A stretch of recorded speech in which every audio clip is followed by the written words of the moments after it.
What's going on YouTube? Wanted to do a video about the different mods that I have done with my Zone Pro MK2. Now, I know that this blaster has already been reviewed in depth, broken down, etc. so on. Here's my take on it. And for those of you who may have seen Griever's video about it, those were some of the parts that are in this that I am going over. So first off, I have a safety delete in here. I also have a spacer for the spring. I put on some new scales and I added this little cover here for the rail just as an aesthetic, plus some tape to kind of improve the air seal. So those are the mods in general, but wanted to kind of bring you guys along to show you just what some of the parts are and, you know, how I installed them. So first and foremost are the air seals. So I used Teflon tape, put some around the plunger tube, some around the pusher, and some around the barrel. So overall, air seal is definitely much better. For this modification, I did find some videos online that I got for inspiration. So some of these are not new.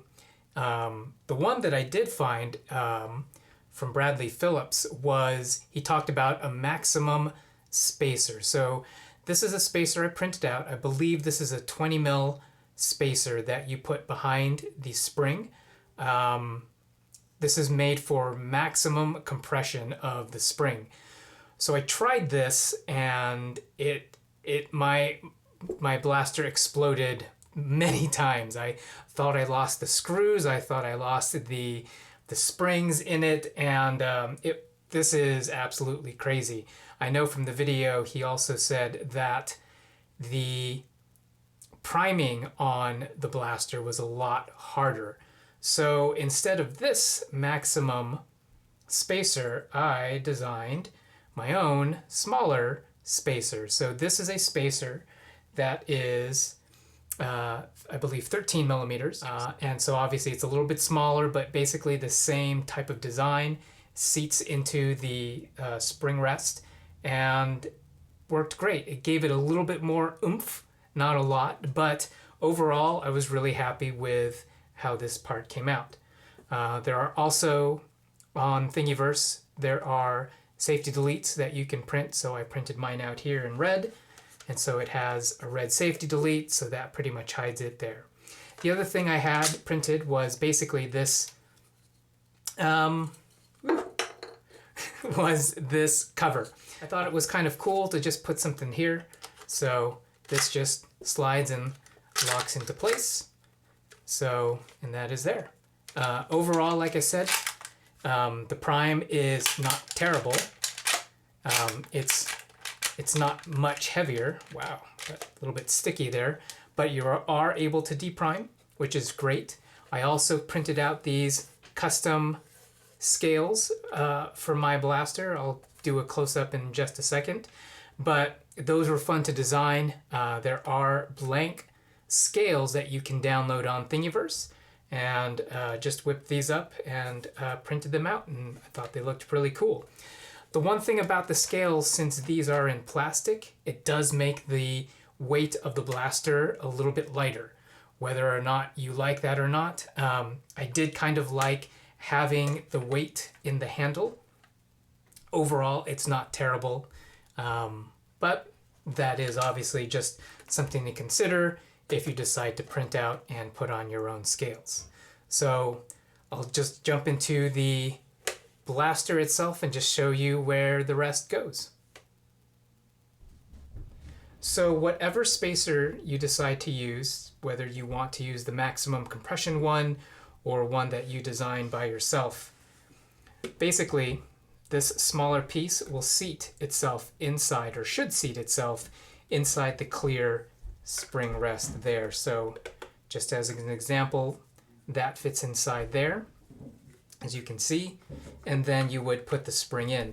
Obviously, I would recommend that you take apart the blaster first before you put in the spacer and the spring. As you can see a little bit better there. and then you would just slide in the spring, fit it in, and then close up the blaster. I have done this before where I've just opened the blaster this much, put in a spacer and slid in the spring. It can be a little tricky, but it's not too crazy, especially if you're not using this maximum compression spacer. Like I said, this blew up my blaster a couple times. So just decided to take the easy way out and make one that is not as lengthy as this. So that is a quick overview of this blaster.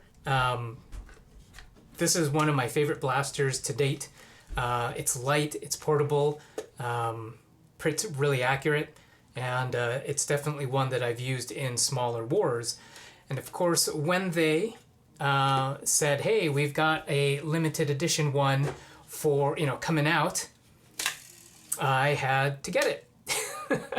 So I love the orange, but then I thought there was too much orange on this, so I printed a black, safety delete, and this was also where I decided to make this cover, just because overall I liked it, but I felt like there needed to be some more contrast on it, and that's where I printed out this cover, which again just slides on at the front. So really like how this came out. This does not have custom scales on it. I will be printing those out in a bit, but so there you have it. I've got the red and orange Mark IIs. Of course, it'd be awesome. Maybe they'll come out with a yellow and a green and a blue and a purple, and we'll just have to have the full line. Anyway, that is the video on my Mark IIs. All right, guys, anyway, that's all I have for you today. Hope you have a great day, great week. We'll see you guys later.